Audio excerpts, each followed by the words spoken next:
नमस्कार, आपके साथ मैं हूं अमित रतूड़ी और आप देख रहे हैं देवभूमि न्यूज़। इस समय मैं जखोल गांव में हूं, उत्तरकाशी जो ज़िला पड़ता है। और मैं एक बार आपको ज़रा सा पीछे अगर मैं आपको नज़ारा दिखा दूं कि ये जो गांव है किस तरीके से यहाँ पर जो मकानों की जो बनावट है, किस तरीके से यहाँ मकानों की जो बनावट है, आप देख रहे होंगे तस्वीरों में कि ये जो गांव में जो मकान जितने बने हुए हैं ये पूरे तरीके से लकड़ी के मकान हैं। 2 मंजिले मकान, 3 मंजिले मकान हम कह सकते हैं इनको, इस हिसाब से बनाए हुए हैं। ये यहाँ की संस्कृति को दिखाता है, यहाँ की सभ्यता को दर्शाता है। और क्योंकि जिस तरीके से हमने दूसरे हम बात करें तो जिस तरह शहरों में जो मकान बने होते हैं सीमेंट के ज़रिए, लेकिन यहाँ पे इस तरीके से मकान बने हुए हैं। एक समृद्ध गांव की आपको हम तस्वीरों के माध्यम से, वीडियो के माध्यम से हम आपको दिखाना चाह रहे हैं कि किस तरीके से यहाँ पर जो सभ्यता संस्कृति है। दूसरी चीज़ ये है कि जखोल जो है एक दुर्गम क्षेत्र ज़रूर है, लेकिन ट्रैकिंग के नज़र से, पर्यटन की नज़र से, टूरिज़्म की नज़र से ये एक समृद्ध गांव है। और यहाँ पर अमूमन हर साल जो है बड़ी तादाद में जो है टूरिस्ट आते हैं। और टूरिस्टों को लेकर अगर हम बात करें तो रहने की क्या व्यवस्थाएं हैं, किस तरीके से लोग यहाँ पर उनकी अतिथि देवो भव की जो बात करते हैं उसको लेकर लगातार यहाँ पर काम भी चलता है। सामने आपको मैं एक नज़र दिखाना चाहता हूँ। सामने आपको एक मकान दिख रहा होगा, ये जो 4 मंजिल का। दरअसल ये मकान नहीं है, ये एक home stay plus guest house है। इसको बनाया है यहाँ के ही स्थानीय निवासी ने। उनसे बात भी करेंगे, लेकिन दरअसल आपको ये बता दूं कि ये जखोल जो गांव है ये टूरिस्ट विलेज है। और ये टूरिस्ट विलेज उत्तरकाशी ज़िले में पड़ता है। और इसके बगल में सांकरी भी पड़ता है, जहाँ पर अमूमन केदारकांठा ट्रैक होता है। और इसके आसपास हम बात भी करेंगे यहाँ पे क्या क्या ऐसी चीज़ें हैं कि जो जहाँ पर टूरिस्ट आ सकता है, पर्यटक आ सकता है, एडवेंचर करने आ सकता है, प्रकृति का जो सुंदर नज़ारे हैं वो देखने आ सकता है। क्योंकि आपको सामने मैं दिखा भी दूँ कि आप किस तरीके से यहाँ पर जो सुंदरता है, किस तरीके से यहाँ की जो पर्यटन की दृष्टि से किस तरीके से यहाँ पर प्रकृति ने अपने नज़ारे फैलाए हुए हैं। बात भी करेंगे यहाँ के जो जिन्होंने गेस्ट हाउस कम अगर हम बात करें तो होम स्टे बनाया हुआ है, गंगा सिंह रावत जी हैं। सर, ये बात करेंगे शुरुआत यहीं से करेंगे कि जो आपने होम स्टे बनाया हुआ है कब बनाया था, क्या माइंड में ख्याल आया, किस तरीके से आपने इस चीज़ को बनाया हुआ है? ये मैंने होम स्टे इसलिए बनाया जी कि यहाँ पे जो है जो हमारे जो देशी विदेशी लोग यहाँ पे आते थे तो उन लोगों को यहाँ पे मना रहने की बड़ी दिक्कत हो रही थी। क्योंकि यहाँ पे ना तो पर्यटन विभाग कोई यहाँ गेस्ट हाउस है, ना पीडब्ल्यूडी कोई गेस्ट हाउस है। और ये जो है पूरे हमारे बाईस गाँव का मुख्यालय भी है। और यहाँ जो हमारे जो पर्यटक स्थल देवक्यार बुग्याल है, और भराड़ सरताल है, लेका डांडा भी हुआ है, सौरताल है, तो इनके लिए जो बहुत टूरिस्ट आते हैं यहाँ देशी विदेशी, तो उन लोगों को मना रुकने की बड़ी दिक्कत होती थी। इसलिए मैंने अपने होम स्टे बनाया है। और यहाँ पे मैंने पुराना भी मेरा मकान मतलब 3 मंजिला, उसको उखाड़ करके मैंने नए डिज़ाइन से जो है लगा लो कि 3 साल मुझे लगी इस होम स्टे को बनाने में। और अब जो है मैंने पूरा कर दिया। और इसका जो है हमारे जो प्रदेश के पर्यटन मंत्री के द्वारा जो है 16 अप्रैल 2022 को लोकार्पण भी किया गया है। अब इसके बाद हम इसको जो है चालू कर रहे हैं। और इसके हम एक वेबसाइट भी बना रहे हैं। और इसका जो हम जो एक ऑफिस मुख्यालय देहरादून में भी खोल ले, ताकि हमारे पर्यटकों को आने जाने और संपर्क करने में कोई दिक्कत नहीं होगी। एक चीज़ और रावत जी, जिस तरीके से आपका जो जखोल जो गांव है, यहाँ पर ऐसी क्या कुछ चीज़ें हैं जहाँ पे पर्यटक आ सकते हैं? आसपास क्या ऐसी चीज़ें हैं घूमने के लिए, ट्रैकिंग के लिए, क्या कुछ यहाँ पर चीज़ें हैं जो जिनके बारे में लोगों को अमूमन पता नहीं है? यहाँ पे देखो जी, घूमने के लिए एक तो हमारा देवक्याल बुग्याल है, बहुत ही बढ़िया बुग्याल क्षेत्र है, जिसको सरकार द्वारा जो है वर्ष 2019 में टेक ऑफ द ईयर भी किया गया है देवक्याल बुग्याल को। तो ये देवक्याल बुग्याल वाला है, जब यहाँ पर्यटक देवक्याल बुग्याल जाता है, ये ढोकत चरोटा होते हैं, वहाँ से ऐसे पिक दिखते हैं जैसे आपका जो है स्वर्गरोहण हो गया, चौखंबा हो गया, बंदर पूंछ हो गए, हरकीदून हो गए, चांगसिल हो गए, भराड़ सरताल हो गए, ये सारे दिखते हैं उस रूट से।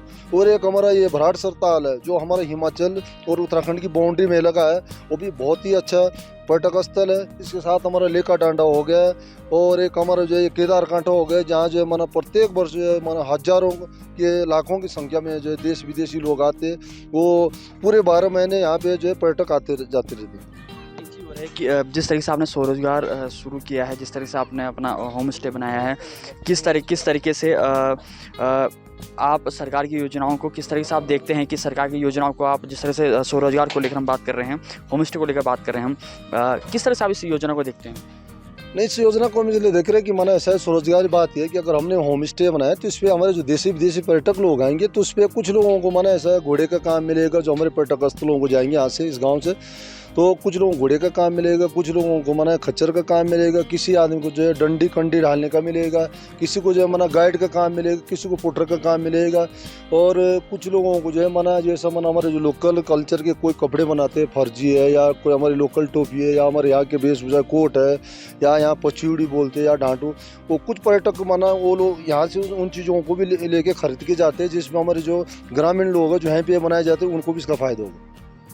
एक सवाल ये भी है राव जी आपसे कि आपका सोमेश्वर भगवान का यहाँ पर मंदिर है, क्या कुछ मान्यताएं हैं उसकी, क्या कुछ उसकी धार्मिक जो है मान्यताओं को लेकर?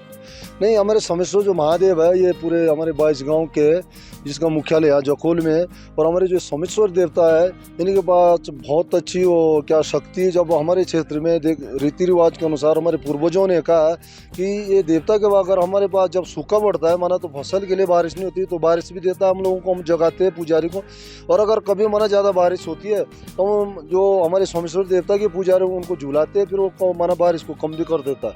जानने की कोशिश भी करेंगे कि पर्यटन की दृष्टि से टूरिज़्म, खास करके फिल्म की डेस्टिनेशन उत्तराखंड में हब बन चुका है, लेकिन जखोल में किन किन फिल्मों की शूटिंग हुई है वही स्थानीय है तो बता भी सकते हैं। सर ये जो हम बात करें तो फिल्म की दृष्टिकोण से तो यहाँ पर क्या क्या शूटिंग हो चुकी है अभी तक? यहाँ पे देखिए जिस गांव में सर्वप्रथम तो यहाँ पे हमारी एक भाग्यानी बो की शूटिंग की गई है। उसके बाद जो हमारे पे जो है जो कश्मीर के तर्ज पे यहाँ पे ये धारा 370 की शूटिंग भी की गई थी, जिसमें हमारे जो है जो मेन हीरो थे प्रभात जी आ रखे थे, राकेश सावंत आ रखे थे, और उसके साथ हमारे जो छल कपट हमारे जो गढ़वाली पिक्चर बनाए गए ओबीसी गांव में शूटिंग की गई है। उसके साथ हमारे सोमेश्वर देवा फिर रेशमा शाह जी ने भी एक क्या नाम है ये पिक्चर बनाई गई है। टूरिज्म के लिए जो है इस समय जो सरकार द्वारा जो 13 जिलों में बनाए गए सरकार ने, उसमें भी इस गांव को जो है सम्मिलित किया गया है, और सर्किट जो है हरकेदून केदारकांठा जखोल के नाम से सरकार द्वारा बनाई गई, ताकि जो है माना यहाँ पे जो है टूरिस्ट लोग अधिक से आए, और उसकी जो है जो DPR हो मेरे ख्याल से राज्य सरकार को जिलाधिकारी महोदय द्वारा शायद भेजी गई है। पहले इसकी DPR बनाई गई कि यहाँ फिल्मी सिटी है, गाँव है, इसके इर्द गिर्द में क्या क्या कार्य सरकार द्वारा पर्यटन की ओर से किए जाने हैं।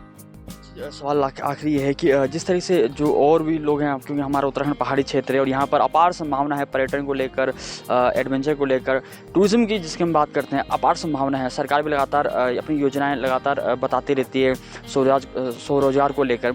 जो युवा हैं जो पहाड़ में रहते हैं, जो बाहर रहते हैं, चूँकि आपने देखा कि बाहर लोग जॉब करते हैं लेकिन उतना उनका बचत नहीं होती है, अगर कोई स्वरोजगार करना चाहता है किस तरीके से वो इन योजनाओं का फ़ायदा उठा सकता है? देखिए जो अगर जैसा माना फायदे के लिए है कि जैसा माना हमारे पे चलो अगर हमने तो माना ये इतना बड़ा बना मना कर कोई आदमी किसी भी अपना मना कर चार कमरे बना रखे किसी ने, तो उस पर ऐसा ये भी परिविधान उसका क्या नाम है होम स्टे का कि दो कमरों में भी होम स्टे बना सकता है। तो 2 होम स्टे 2 कमरे बनाएंगे तो उसमें जो माना कोई यहाँ का जो बेरोजगार आदमी है किसी ने अपना मकान बना रखे उन्हें 4 कमरे बना रखे, 2 कमरे अपने लिए यूज़ करे, 2 माना हमारे जो आने वाले टूरिस्ट लोग पर्यटक लोग उनको 2, तो उसमें रोजगार मिलेगा उन लोगों को। धन्यवाद रावत जी। तो ये थे गंगा रावत जी जिनका होम स्टे यहाँ पर जखोल गांव में, और मैंने आपको बताया कि किस तरीके से स्वरोजगार के ज़रिए उत्तराखंड धीरे धीरे आगे बढ़ता हुआ नज़र आ रहा है, क्योंकि सरकार की योजनाओं का लाभ कहीं ना कहीं लोग अब उठाने लगे हैं। और ये जखोल गांव जो कि टूरिज़्म के लिहाज से बेहद ही खूबसूरत गांव है। विश्व का मेला आपने देखा कि यहाँ पर लगता है, हर साल लगता है, हालांकि कोरोना काल के दौरान उस हिसाब से नहीं लगा, लेकिन इस साल भव्य तरीके से लगा। सोमेश्वर महादेव का मंदिर यहाँ पर है, देव क्यारा बुग्याल है, और भी अन्य चीज़ें हैं जो आपने सुनी हैं। और एक बार मैं आपको दिखा भी दूँ कि किस तरीके से ये गाँव है, किस तरीके से यहाँ पर जो सुंदरता है। और अगर आपको बताऊँ मैं कि यहाँ पर अमूमन जो है दूर दराज से बाहरी प्रदेशों से टूरिस्ट जो है यहाँ पर आते हैं हर साल, चाहे वो गर्मियों के मौसम में हो, बर्फ़बारी देखनी है तो नवंबर, ठंड के मौसम में नवंबर दिसंबर के मौसम में यहाँ पर लोग आते हैं। तो ऐसे में कहा जा सकता है कि उत्तराखंड के हिसाब से लिहाज से कि धीरे धीरे उत्तराखंड अब टूरिज़्म के लिहाज से आगे तो बढ़ चुका है, लेकिन लोग अब धीरे धीरे सरकार की योजनाओं का लाभ उठा रहे हैं।